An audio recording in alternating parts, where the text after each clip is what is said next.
blue areas, which is the printout image. Just like you said. Right. And the areas that are blue are the areas that we're going to get blasted away in the blaster. Okay. So the next thing we want to do is actually apply it to the glass or the substrate. And the glass is the substrate today, but you can use any kind of substrate, is that Any right? kind of a substrate like a marble or a granite or a ceramic. Any hard, non-porous surface essentially would work in this application for this. You're using glass, and I'm guessing it needs to be cleaned. Absolutely. Before. And any window cleaner, glass cleaner, anything like that, just to remove the fingerprints and any grease marks so that the adhesive layer that's in here will stick uniformly across the glass. Okay, well tell me how to apply this to the glass. Okay. We're going to leave the slip sheet on All right. so that we can get this thing aligned and positioned where we want it on the glass. And then once we have that where we want it on there, we simply lock it down by putting a piece of tape on one of the edges, Okay. like that. And is this called anything special? We call this the hinge method because the next thing we're going to do is hinge it back. Very good. Yeah.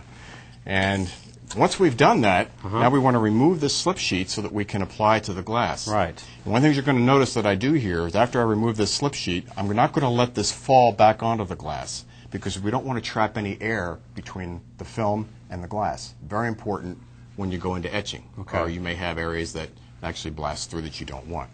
So we just take the piece of tape and put it on the corner here like that, and the slip sheet comes right off. Wonderful. Okay. That's great. And this is the adhesive side then? And this is the adhesive side, so this is tacky. So, okay. And now what I'm going to do is I'm going to just let it come back down this way. I'm going to gradually start it, and then take my squeegee and simply take it down and apply it to the glass. And then make sure that I've moved the air out on all sides. Okay. All right. We can actually take this piece of tape off at this point. All right. Okay, so I just want to make sure that I have all the air out of there and that the adhesion is really good to the glass.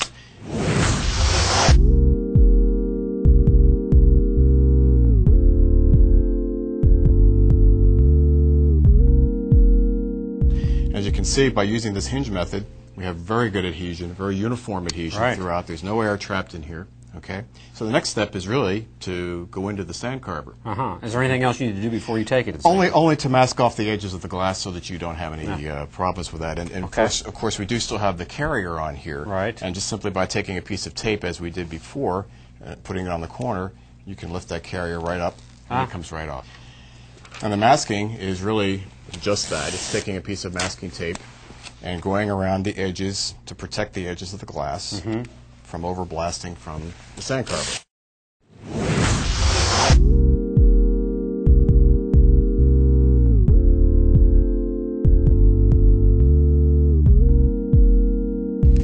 The edges need to be down really good and tight because there's a lot of pressure and abrasive moving around in the blaster. You don't want that to get up underneath. So just make sure those are down good and tight. And then what I typically do is rather than fold this back around the back of the glass, I fold it on itself. And that's actually very helpful when it comes time to remove the masking tape. Okay, you just fold it on itself instead of wrapping it around the glass. Okay. And So once you're done with this masking process, then are you ready for step 3, the sand carving? We're ready to go to sand carving. You know, this was always a part of the process I always really liked. I don't suppose you'd let me get a first shot at it. Well, sure. I think you've learned enough here today that I think you could do a great job at this, Tom. All right. Okay. Let me give it a shot.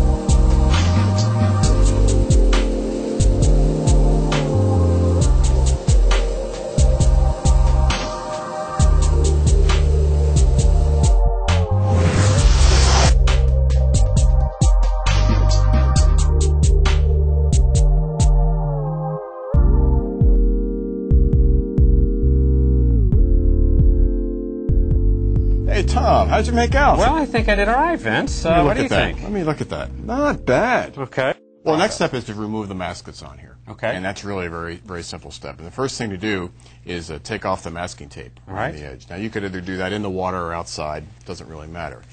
but we're going to take it off out here. I'm just going to literally soak this in here for about 15 seconds to loosen the film, and then I'm going to start to peel it off. Okay. Now that's one option. The other option is to leave it in here for about 15-20 minutes, and if you have other things to go do, you could just let this soak, and it actually helps to remove it even easier. And then you could come back to it later on and take it off. What if you, could you use it with warm running water? Absolutely, absolutely. Just run it under the spigot with warm to hot. The hotter the better, because the faster it will come off. Okay. As long as your hands can tolerate that, and then you start to rub it off under the running water. But make sure the water is always running over it, because you don't want to scratch the glass, because there's a lot of abrasive that was still on there. All right. So keep the water flowing, and that way the glass won't scratch. You see how easy it is to remove once you soaked it. That's right. But you see these strings of resist are going into the water, and these are fully biodegradable. So it is not harmful to any municipal sewage or waste treatment system. And the longer it would sit in here, the easier this would be. Okay. Okay. But I want to keep it submerged because I don't want to scratch that glass as I'm peeling it. Okay, that's clean now. That's the first thing we want to do is dry off the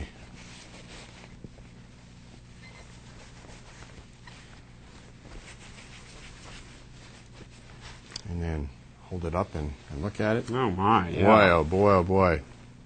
Nice job. And it's a very simple three-step process. Yes, That's it is. what I like about it. Expose, apply, and blast. Great. And you're finished. Good. You know, Tom, you did such a great job of etching it. But really what makes these stand out is the way you display them.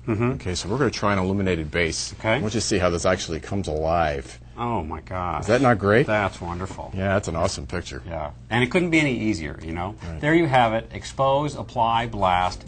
RapidMask photoresist film from Photoabrasive. Yeah, see how easy this film is to use? Very easy. Isn't it? Yeah.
So Vince, you've shown us how the line art works. Right. Now earlier you showed me that picture, and I really want to incorporate photographs. How do I make that happen with RapidMask? Okay, well, actually, since we've been through that process, there are a lot of similarities in the two processes. In fact, it's still an expose, apply, blast process. All right. However, when we get to the artwork, that's where things start to change a little bit, because the artwork now becomes even more critical. And some other things become critical in this operation. For example, one of the things that we have to be very sensitive to is the cleanliness of the environment that we're working in. Little dirt particles now entering into doing a photograph can actually affect the outcome of the etching. So this is much more precise than line art. Very, very, very more precise. And, when I explain to you what we have to etch, you'll understand that a little bit clearer as we go forward. Let's just go ahead and start out with a photograph. All right. And here would be an example of a little baby that was given to you as let's say, an actual hard print. Okay. This could have come to you either digitally through a digital camera, or someone could have emailed this to you. The most important thing to do from this point is to take this and get it into your computer. Okay.